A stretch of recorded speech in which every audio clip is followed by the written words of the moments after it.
My good buddy Ed Asner passed away the other day, and he was the star of a movie that is about what's going on with the COVID called Up.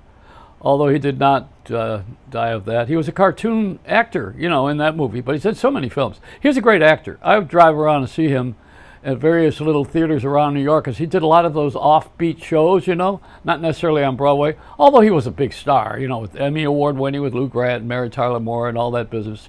But his best performance, he said, was Being My Friend. He said that was the hardest acting job he ever had.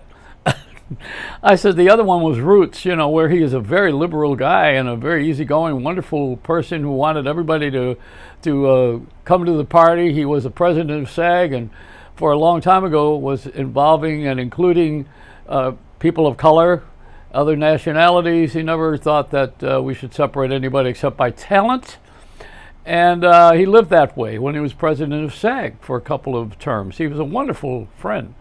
And I will tell you that again. But, I did a film called The Making of a Marine, a documentary with Art Volo from Michigan. We both shot the thing at Parris Island years ago, and I asked Ed if he would narrate it. And Art was out to lunch with us at the marina in L.A., and Ed was saying, nah, he says, I'm not going to do anything that makes Bush look good. I'm sorry. So I thought, whoa, that's kind of a strange answer. And later on in the lunch, Art asked him, he says, are you sure you don't want to do this? So Ed reached over for his fork, and he says, if you ask me this one more time, I'm going to put this fork in your arm. I'm not going to do this. So I said, all right, we'll ask Imus. He was a Marine. Then we found out he wasn't that good of a Marine. So he left, was it dishonorably or quickly or something like that? I don't know. Anyway, we left it. I never narrated it. We just started to edit it differently. You can see it, it's on YouTube. But that's not the point. The point is that Ed's gone.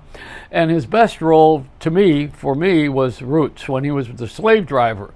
And if you remember the names, like Kunta Kinte, Roots was a book that was very big and written about, what was it, Haley? Was that his name? He was a great author. At the time, he was so famous with the Emmy Award-winning show because it was a breakthrough, the first miniseries ever in television history on ABC TV, and Ed was a star in that thing.